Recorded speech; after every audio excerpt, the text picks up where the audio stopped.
So yeah, hi, I'm Jason Robinson from Juvo, VP of Product Management there. The way I like to tell the story is actually starting with my grandfather. My grandfather did a lot of interesting things over the course of his life, but one thing that is relevant to tonight's event is he was a CEO of a credit union in Baton Rouge, Louisiana, and actually advised a lot of credit unions all around the world.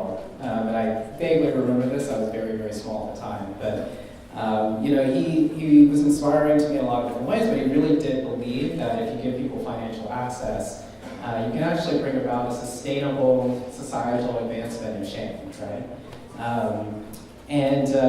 I'd like to say that he was the one who convinced me to work at the intersection of tech and actually healthcare. And I'll explain how that happened. So I remember it was my senior year of college. It's very similar to this previous story we just heard. I had no idea what to do. And I was on the phone with him, and he said, well, what do you want to do after you graduate? I said, I have absolutely no idea. This is very scary for me. I was like, do you have any advice? Well, he said, well, I just know that you're going to find one of these tech entrepreneurs, join this startup, you can do something great. And I said, thank you, but really I was thinking that was not, I can't really do anything with that advice. Like, I don't know how to do that. So, but the story continues. So the next person who got on the phone that day was my mother. And she told me about my grandfather just had a recent stroke. And she had been seeing all these doctors. She's trying to find a treatment plan. And she was confused and she didn't know what to do, whether to trust these doctors or not. And it was at that moment, I was like, I know what I want to do in life. This is an information problem. This is what technology is built to solve. I'm going to do healthcare. This is going to be great. So I did an extra year in college. I got a master's degree. I followed biotech drug discoverers and did a thesis in how software data visualization can help in drug discovery. And then I graduated into the recession. And although I met a lot of very interesting companies who were doing interesting things in healthcare, none of them wanted to give a kid with 100% potential and know anything a shot, right? Which is fair. I wouldn't either, honestly. But I did have some really good friends at the time who got me a gig in a social gaming company. So the way this works is that my product was called Sorority Life, and I sold virtual dresses on the internet to real people. That was my job right out of school. I'm not kidding. Which is actually a great job for a 23-year-old, if you're into that. So there's a lot of lessons I actually learned about that product, and really what I took away from that is like, honestly, sometimes you think you know what you want to do in life, and then you try something else, and it's actually a little bit fun. But I actually didn't stay too long. There wasn't any altruistic profession that I wanted in my life, and I joined a small company called Flixster, which at that time had just purchased this little-known movie rating site called RottenTomatoes.com. And so I worked on that product for a little while. I rebuilt it. We were trying to build a brand, make it the de facto movie review site all over the world, right? We did a pretty good job. We were actually bought by Warner Brothers.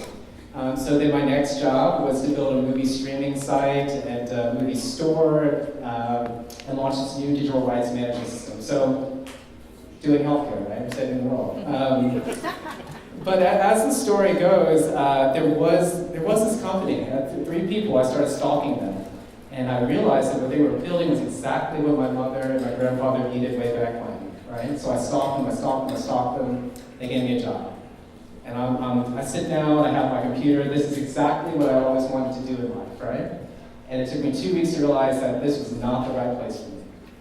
And I can go into later why that was, but it's no fault of the organization, it's just not the right place for me. So what happened, and this is again, sometimes I feel like I have a guardian angel sometimes, but I get a call from this guy, Steve Polsky. He was one of the founding team members of the team at Flixster. He spent his first startup, he was actually chasing telcos around Mexico and China, setting up the first voicemail systems. And I just knew him as the Rotten Tomatoes guy that I used to work with. So he calls me, we meet at a Starbucks at 16th and Kansas, and he shows me maybe the worst demo of a product I've ever seen in my entire life. I hope this is not being recorded, by the way. And it is. If you got 1 minute, that's all right. Okay, I'll wrap it up. And he says he's got a first contract. He's talking about financial services developing world, and telcos, 3 things that I know absolutely nothing about. And I did what I thought was a brilliant idea at the time. I left my job after only a month and joined this guy who, I didn't know what he was talking about, but I trusted very much, right? And so that was, it took me a little bit of time to realize the scope and the scale of the problem we were dealing with. And honestly, it took me a little bit of time to realize that I had accidentally fallen into my grandfather's footsteps a little bit. So with the 30 seconds I have remaining, I'm going to tell you a little bit about Juvo. We can talk more later. But basically, the story goes is there's about 2 million unbanked or underbanked people all over the world. And really, a lot of them, what they just need is a chance, right? And tens of millions of those who live here in the United States. So what Juvo does, I like to say that we're building an on-ramp from where people are today to the financial services system. So we start off, we give little, small loans for mobile service, bigger, bigger, bigger.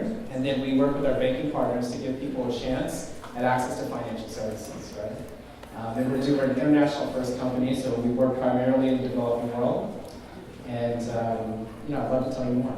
I'll close it there. Awesome, thanks so much, Jason.